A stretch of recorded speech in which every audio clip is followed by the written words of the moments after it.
Bonjour ma belle, j'espère que tu te portes bien.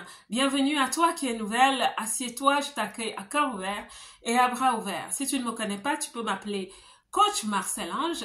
Je suis certifiée en développement personnel. Sur cette chaîne, je me suis donné pour humble mission d'encourager, de booster la femme qui vit dans la diaspora. Et aujourd'hui, nous allons parler justement de 3 principes qui aident les femmes qui réussissent dans la diaspora.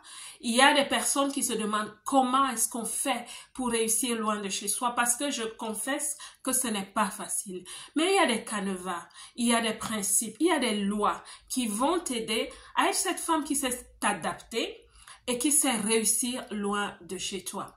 La première chose, ma belle, que je vais te conseiller de faire, malgré tous les conseils qu'on t'a donnés, quand tu arrives dans la diaspora, on te dira par exemple, reste loin des gens de ton origine, reste loin des gens, ne côtoie pas vraiment les gens, n'approche pas vraiment les gens, parce que les gens ne sont pas bien. Moi, je te dis dans cette vidéo, ce qui m'a aidé, c'est que tu dois devenir une femme avec un bon caractère. C'est un objectif pour certaines personnes. Quand on parle de développement personnel, on parle de tout ça, de devenir la meilleure version de soi, même au niveau de sa personnalité, de son caractère. Donc aujourd'hui, je vais vraiment te dire, ma belle, sois une femme de bon caractère, sois une femme lumineuse, sois une femme qui, quand tu arrives quelque part, tout le monde est joyeux parce que tu es empathique, parce que tu es revêtu de sourire, parce que tu as toujours un bon mot pour consoler les autres. Sois une femme de bon caractère. Cela va t'ouvrir les portes. Chaque être humain a besoin d'être aimé, a besoin d'être conforté et reconforté. Même si tu ne le dis pas ouvertement comme ça, partout où tu vas, que ce soit au travail, que ce soit à l'administration, où tu as un rendez-vous, je vous assure, faites cette expérience. Tu vas à un rendez-vous et quand tu arrives, tu as un large sourire. Quel que soit ce que tu traverses, ce n'est pas de la faute de cette autre personne. Sois cette femme, franchement, qui a un très bon caractère. Est-ce que nous sommes nés comme ça? Oui. Nous sommes nés avec un bon caractère. Nous sommes nés avec beaucoup d'amour. Il faut regarder les enfants. Les enfants, dans la rue, ils vont embrasser n'importe qui. Pourquoi? Parce qu'ils sont innocents. Ils ne connaissent pas la haine. Est-ce que la vie va nous laisser parfois avec des blessures? Oui. Mais ma belle, est-ce que tu peux guérir de ces blessures? Absolument. Tu peux guérir de tes blessures et tu peux devenir cette femme qui dit « Je souhaite fonctionner avec l'amour, je souhaite fonctionner avec la joie, je souhaite fonctionner en facilitant la vie aux autres. » Ma belle, quand tu arrives quelque part, et que tu as un visage refrogné, un visage triste, un visage, oui, you see what you get. What you see is what you get. Moi, on ne blague pas avec moi. Je t'assure, ma belle, ne sois pas aussi étonnée de voir que les opportunités s'éloignent de toi. Ne sois pas aussi étonnée que quelqu'un qui a peut-être moins de compétences que toi va recevoir peut-être une possibilité, une opportunité. On va lui ouvrir des portes. Pourquoi? Parce que cette personne est venue avec le premier message. Je viens pour la paix. Je viens avec un sourire. Je ne viens pas pour te menacer. Je ne viens pas pour arracher quelque chose. Je viens pour la paix. Et je vais finir en disant une chose. Ce point, je vais le finir en disant ceci.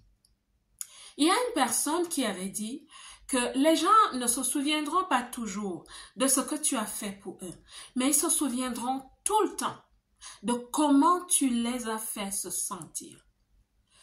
Quand tu passes quelque part, il faut que tu laisses un bon parfum. Par la parole que tu dis, la parole de sagesse, la parole de confort, de réconfort envers les autres, par la parole d'appréciation, sois capable de laisser un compliment, sois capable de donner un compliment à quelqu'un qui fait quelque chose bien, à quelqu'un qui est bien vêtu, à quelqu'un qui se manifeste bien dans la vie. Sois cette personne. Vous savez, il y a des expériences où tu essayes de t'approcher des gens, mais ils te donnent un certain sentiment. Par exemple, tu es quelqu'un qui commence dans un certain secteur d'activité. Tu ne sais peut-être pas manipuler la caméra ou éteindre après un live et tu vas voir quelqu'un pour qui tu as énormément d'admiration, du tic au tac, se moquer de cela. Qu'est-ce que tu vas te dire? Ça va te laisser quelque chose d'amer sucré. Parce que c'est une personne que tu apprécies, c'est une personne que tu souhaites franchement embrasser, avec qui tu souhaites partager énormément de choses. Mais en même temps, tu te dis, si je m'approche de cette personne, j'ai l'impression qu'elle a des épines. J'ai l'impression que je vais me faire piquer. Et quand tu as déjà beaucoup subi dans la vie, tu te dis, qu'est-ce que je fais? Je back off, je back off, je back off.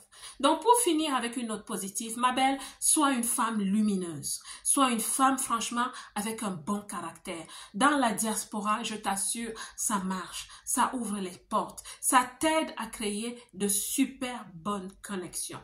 Parlant de connexion, j'ai mis sur pied un groupe. Nous sommes en train de le mettre en place. On va le lancer officiellement bientôt. C'est un groupe qui est le networking de la réussite. Le networking du succès. Quand tu viens dans ce groupe, attends-toi à être transformé.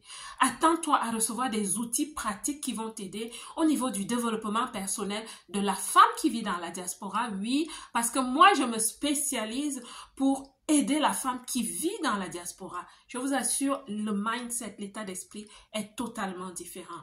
Et attends-toi aussi dans ce groupe à recevoir des outils pratiques, c'est-à-dire comment écrire ton CV quand tu es une femme qui vit dans la diaspora. Comment ne pas laisser des vides dans ton CV et pourquoi ne pas laisser des vides dans ton CV. Tu vas apprendre à écrire ton plan de carrière, madame. Tu vas apprendre à postuler vers le haut. On va se booster. Si tu es une femme qui n'a pas peur de level up à côté des autres femmes, côte à côte avec les autres belles dans la diaspora, si tu es cette femme qu'on peut embrasser, avec qui on peut rire, viens dans ce groupe. Je te laisse les contacts de ce groupe. Rentre dans ce groupe. Nous allons faire de belles choses avec ce groupe. Je vais te parler de quelque chose aussi qui va énormément t'aider dans la diaspora. Vous savez, quand on débarque dans la diaspora, on vient avec énormément de préjugés. On vient préparer avec un certain niveau de rejet des autres, un certain niveau de ce que je vais écrire là, parce que je n'ai pas envie de prononcer ce mot à cause des algorithmes peut-être. On vient déjà préparé comme ça. Ça veut dire quoi? Ça veut dire qu'on est un peu acariâtre sans se rendre compte. On est un peu des personnes qui jugent, qui critiquent sans s'en rendre compte. Mais je t'assure, ma belle, quand tu es ce genre de personne, ça se reflète. Il y a quelqu'un qui avait dit un jour, l'esprit de l'homme comprend ce que l'esprit de l'homme dit. En d'autres termes, vous voyez parfois des bébés, quand ils voient une personne, il ouvre ses bras, il veut t'embrasser.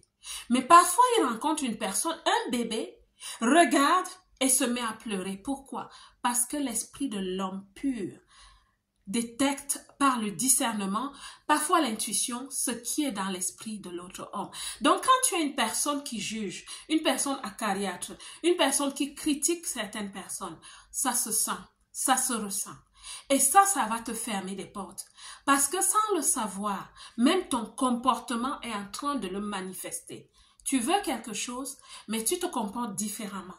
On appelle ça la loi de la double injonction. Ça veut dire que tu mets le frein et tu mets l'accélérateur. Tu veux quelque chose, mais tu mets le frein et tu ne te rends même pas compte. Tes paroles disent quelque chose, mais ton attitude dit autre chose. Je vais te lire quelque chose dans ce livre que j'aime bien lire. J'avoue que je ne suis pas d'accord avec tout dans ce livre, mais c'est un livre très puissant de Robert Greene, Les 48 lois du pouvoir. Et quelque part, il dit, ne critiquez jamais vos supérieurs directs. Cela peut paraître évident, mais il arrive qu'une certaine forme de critique soit nécessaire. Ne rien dire, ne donner aucun conseil vous conduirait à des critiques dans notre genre. Apprenez toutefois à présenter votre conseil et vos critiques de manière aussi indirecte et polie que possible. Là, il parle de la critique. Quand on parle de critique, on parle aussi de jugement. Ne sois pas la personne qui critique tout, qui critique tout le monde, qui juge tout le monde, qui juge les supérieurs, qui juge l'autorité. Tu viens d'un pays où les choses se font d'une certaine façon et là-bas tu jugeais les autorités. Tu arrives dans un pays, tu juges le gouvernement, tu juges les autorités, tu juges et tu critiques les gens qui sont nés dans ce pays. Oh, ils sont comme ça. Oh, ils sont froids. Ils sont ceci. Je ne peux rien avoir avec eux. Oh, ils sont venus dans nos pays. Ils nous ont colonisés. Ils nous ont impérialisés. Ils ont tout pris. Et voilà ceci. Ma belle, c'est des choses qui te ferment les portes. Et je vous assure, il y en a qui ont même le toupet de le dire en face aux gens. De le dire dans une administration. Oh, vous êtes venus dans nos pays et vous avez fait ceci. Vous pensez que vous allez toujours nous traiter de cette façon. Ma belle, ce comportement te ferme des portes. Il te ferme des portes. Dans ce sujet, je peux te dire énormément de choses que nous faisons parfois dans la diaspora qui nous ferment les portes. Mais je vais finir en parlant de santé mentale. On se comporte parfois d'une certaine façon par rapport à ce que nous sommes à l'intérieur, par rapport à nos traumatismes, par rapport à nos blessures intérieures. Mes belles, on ne juge pas, je ne vous juge pas, parce que j'ai aussi eu des blessures intérieures. J'ai eu de grandes déceptions quand je suis arrivée.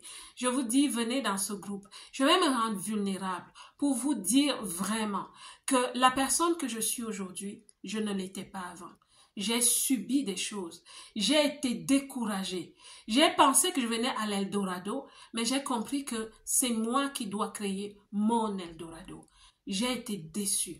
Et je vous assure, ça fait que si nous ne faisons pas attention dans la diaspora, nos comportements vont être contraires à nos rêves. Nous aurons une vie de double injonction. Nous voulons grandir, nous voulons croître, nous voulons nous développer, nous voulons réussir, mais en même temps, nous avons un caractère qui est totalement différent. Donc, ma belle, la santé mentale, nous devons guérir. Nous devons guérir. Nous devons nous conforter mutuellement, nous reconforter mutuellement. Tu n'es pas seul. Repousser les autres est une manifestation du repli sur soi dû au chemin qu'on a eu, aux problèmes qu'on a eu. Donc, ma belle, sois cette femme qui devient lumineuse. Sois cette femme qui ouvre les portes de son cœur, de son âme. Sois cette femme qui peut aussi tendre la main aux autres. Sois cette femme qui ne doute pas, qui ne soupçonne pas tout le temps. Sois cette femme qui ose faire confiance aux autres. Je t'assure, ça va t'ouvrir de très grandes portes. Je vais m'arrêter ici dans cette vidéo. Je sais que l'information est lourde parce que ici mes vidéos ont parfois un petit caractère de thérapie. Je ne suis pas thérapeute, je suis coach, mais comme moi-même j'ai connu des thérapies, comme moi-même j'ai connu des moments de guérison par la prière aussi, par la voie de la prière, chaque fois que je parle, il y a un peu de ça dedans. Parce que je ne peux pas juste dire les outils, la compétence, mais je sais que derrière, il y a aussi vraiment le mental, l'émotionnel, parfois même le spirituel, pour t'aider à être cette femme qui réussit dans la diaspora. La belle diaspora, j'espère que cette vidéo va vraiment parler à une femme. J'espère que cette vidéo va vraiment conforter et reconforter une femme. Et à la prochaine vidéo, ma belle. Que Dieu te bénisse et moi, comme d'habitude, je vous aime.